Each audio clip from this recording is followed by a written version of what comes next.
Hi guys, welcome back to my channel. I hope you guys are having an amazing day. So today I am going to make a homemade vapor barrier for the doors inside my Toyota Supra. So that is the prep work that I have lined up. Now if we look at the condition on these doors, it is pretty trashed in there. So I am going to work on getting all this pre-existing gunk out, replace this old film, clean everything up. I already took out the harness on this side. Now I got to work on getting the harness out from that side. I'm going to clean and review the connectors. We're going to check the motors, and we're going to make sure that all this prep work is completed, so then that way I can get some of that interior back into the Supra. Now for those wondering what am I going to do about the sound system, I have not decided yet, but I am running the OEM Toyota JDM speakers up front. And as far as homemade vapor barriers, right? So if you get everything separate from Home Depot, it's literally like less than 20 bucks. Now, I got this bottle tape and I got some clear shower curtains that are slightly frosted. So this is just as thick. It's probably the same thickness on the material that they use for the vapor barriers. And I know that there's like this kit that's on Amazon, I think for like around 200 bucks, right? But I mean, 200 or spend $20, right? And get creative with it. So I'm gonna get creative with it today. All right guys, let's get started on this work. Since I've been tackling all the electrical inside the car, I don't think it's a bad idea to even do the same to this harness, which is the door harness. So ideally guys, I'm trying my best to depin each connector individually and then clean off the terminal. Now in some cases with some smaller connectors, it's very hard and I don't want to break it and I don't want to damage the terminal. So I'm just shooting some electrical cleaner inside, and I'm using like these small abrasive files that I got from Amazon. And if they fit in there, then I can definitely clean and scrub off any of the material. Does it work as well as depinning it and cleaning the terminal individually? Probably not, but this is going to be the best case scenario since I don't want to damage the terminals. I really don't want to break the connectors because then that's going to be more mess, and then I'm going to have to literally undo the entire harness and then fix it. So for now, I'm just going to go at it piece by piece, and then I can maybe just run a continuity check just to make sure everything is looking good. So each terminal is looking good and the connectors are looking good. I already started getting some of this paint off, and then I just got to clean up like these seals right here. These go into the door. Pretty much they prevent moisture from getting in. Also the same purpose of the vapor barrier, prevents moisture from getting in that. My harness is now clean. Now I just left that piece, which is like the door seal, I left it wrapped in some alcohol. And I'm curious to see if that's gonna help, because as I was hitting it with the Dremel, that paint was just not peeling off. So I put a little bit of acetone and I put some alcohol, and I took that method from the nail shop because that's what they do to remove the gel from your nails. So I'm gonna check that out and see if it works in this case, and hopefully it does. But now I'm gonna go to the doors to start prepping that work. All right, it shouldn't be too bad. I was at Home Depot earlier to get my materials. I didn't get any blades, so I'm just gonna try to sand that off because even my Dremel's not really working. Standard layout of how the film is going to be applied to the door, it's pretty much gonna cover the entire outer area of this. So this cover right here goes inside the door. Now I don't remember if this goes before being sealed or this goes behind the door panel, and it covers the speaker. So I think that's what this is for. Oh yes, there we go. So all of the components for the front door, what I'm recreating in the manual book, it's called the service hole cover. And what it looks like right here is that the cover would go first, and then that more durable plastic smaller cover goes on top of this. So this would go here first, this would go over this, and the purpose of this is, once again, it just prevents moisture from getting into the speaker. That is not working. It's actually just kind of like smearing everything around. Found this little tiny thing, and this is probably what I'm gonna have to use to work with to get all this stuff out. Oh yeah, this actually works very well. Look, you see all this stuff's like coming out. Okay. This, and it should make it a little bit like easier to slide around. Careful with your eyes. Just for a little bit. Okay, try it.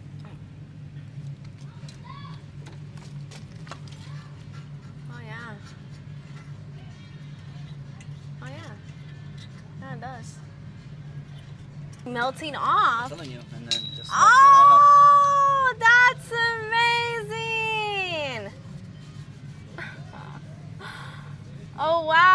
like those kids, like when they discover like a new science experiment and they're like, oh my gosh. What I thought was gonna take me maybe like 2 hours is probably gonna take 15 minutes.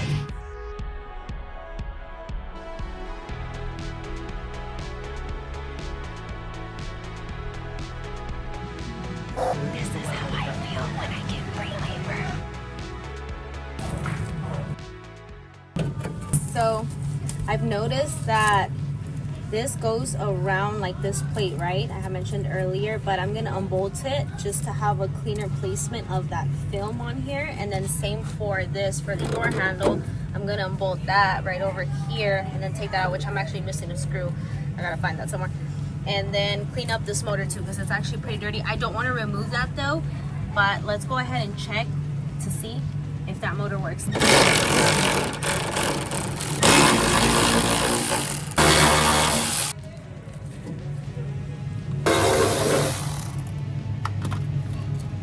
Oh, that old piece of film. Alright. Lay this to the side. It's safe to say that I should definitely detail clean this too. Let's show you my setup because I don't have a battery here and I found something that can work for me, and that is this tiny little Milwaukee battery. I don't know how many volts it is, but check this out. I know it looks funky, it does, but that is my power check from Innova and we're gonna try it out. Okay, I'm bringing my little setup here and let's see if it works.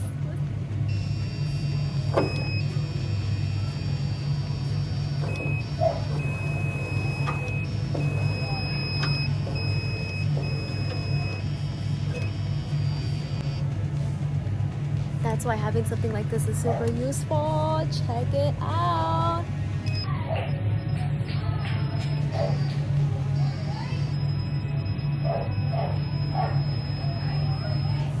Setup that I have going here, it's not working out very well, but have no fear because we will be back tomorrow to finish this work because I gotta finish the other one, and then I will show you and go over the power check from Innova, which costs so much cheaper than the actual power probe. I'm just saying, and we'll go through the features as well just so you guys can see. Okay, let's go. Bye guys, I'll see you soon.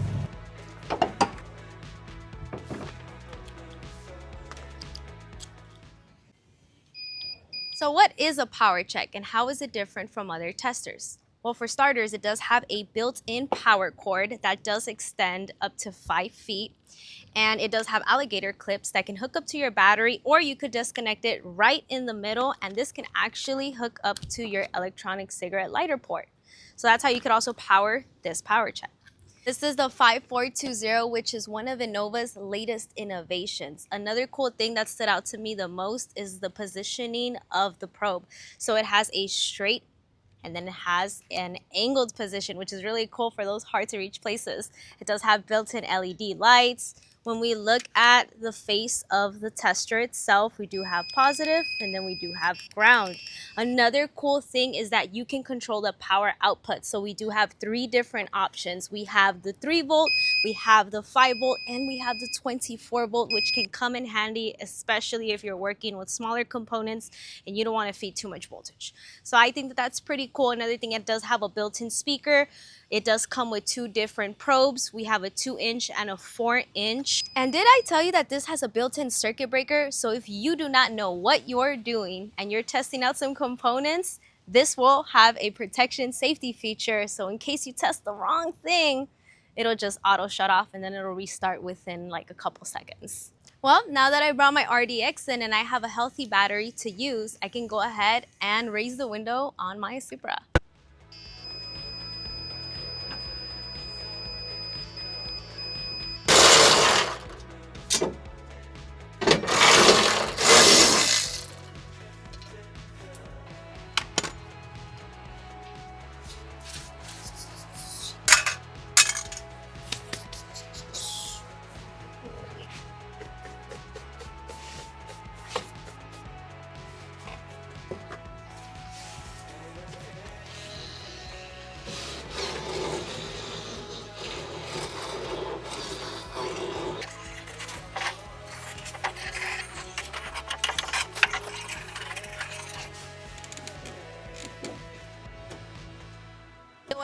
ask the body shop to do though is probably just to kind of like tighten these mechanisms.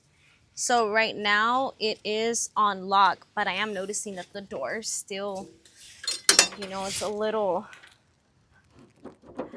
like it's not opening. Oh, did it open up? You know what? It actually opened up. Hold on. So right now it's on lock. And I am noticing that the door is just kind of like, see, it's opening, yeah.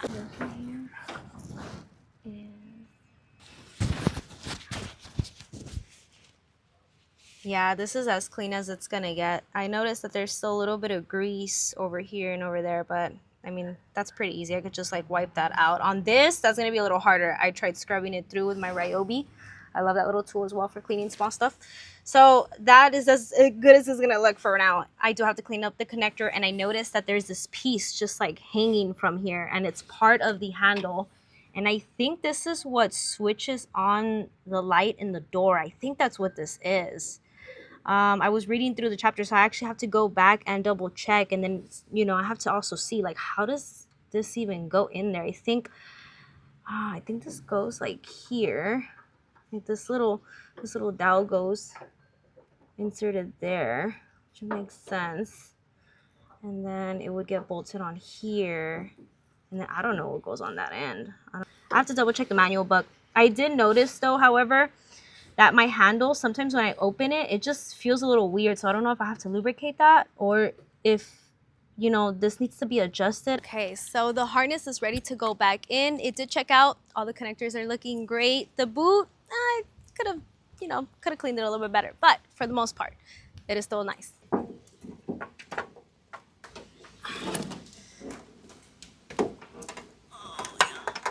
we go. Nice. Second part, there's a hole right in between this that leads to the inside to the bottom, and that's of course where these plugs go. So they go to the junction block, which is on the side.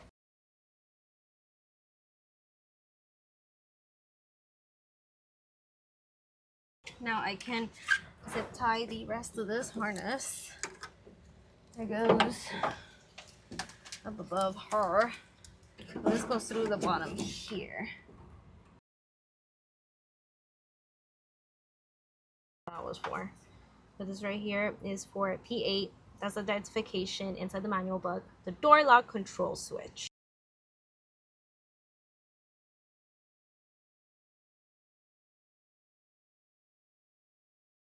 Well, good thing I have that to show me exactly how to tab this. So yeah, it's actually, I have to bring it out and then redo it through the outside.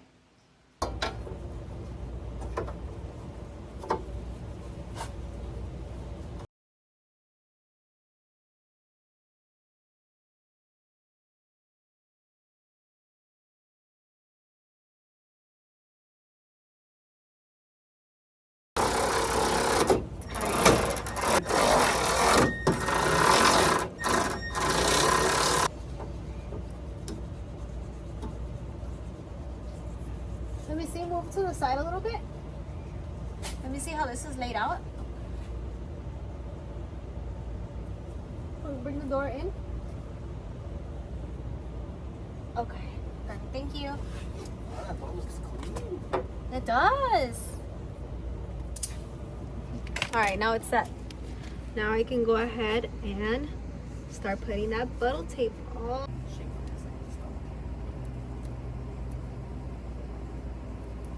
It makes two to make a thing go right.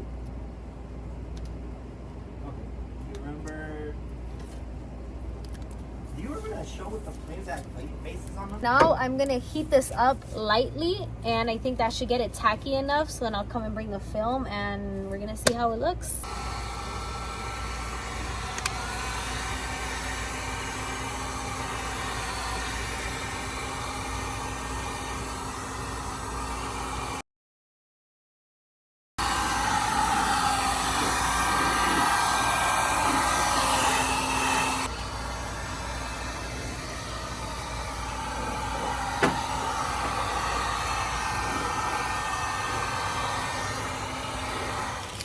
Okay, we got this one sheet.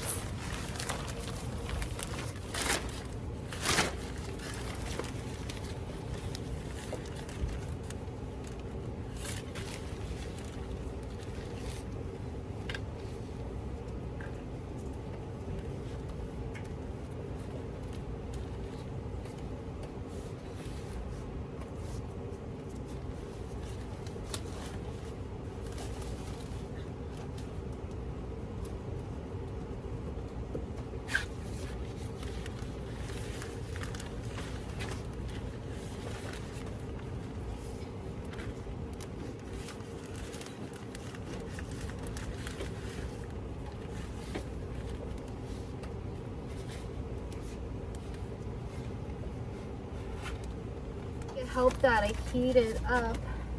Because the heat's on, so it kind of like melts in there more.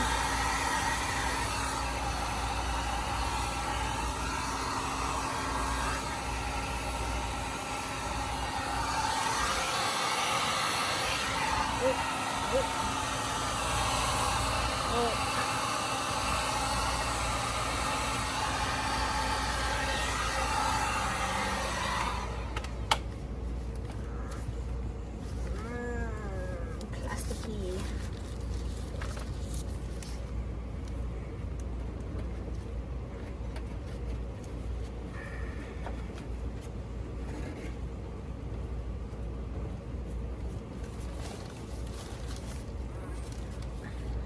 Pretty good. Well, it looks good. Now time to trim all of this excess off.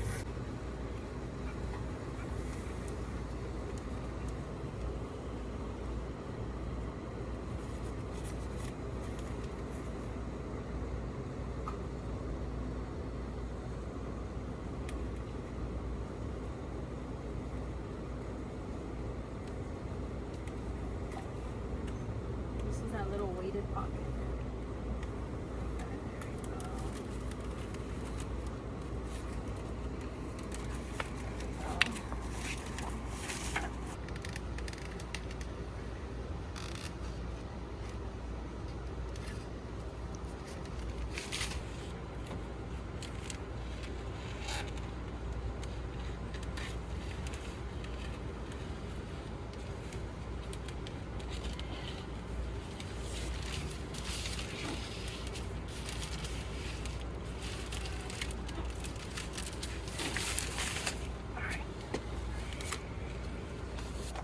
Pretty good, huh?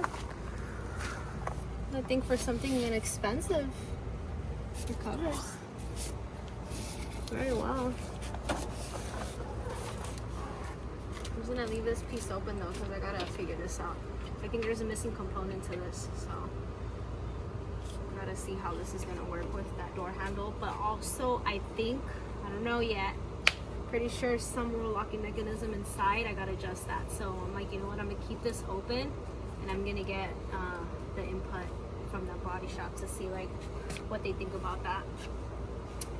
Or I don't know, what do you guys think? What do you think that could be? We have this bracket that goes here. And this is the bracket where the door panel sits on top of, and I think this is for the armrests. So there's a little placement here, so the armrest goes on top of that and it gets bolted onto this bracket. And this also holds the cables for this, for the door handle and wall.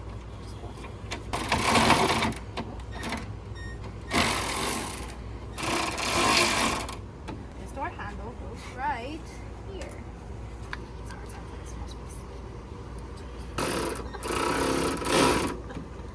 So it is getting late, but I already pre-soaked the other side and I'm gonna tackle that in the morning, and Orlando's helping me out. So hopefully by the morning it is gonna be completely done. But this is gonna conclude the work for tonight, and very soon I will get all of the rest of the pieces. But as far as the rest of the interior goes, I will be working on some more pieces for the next vlog. So stay tuned for more. Take care and good night. Bye.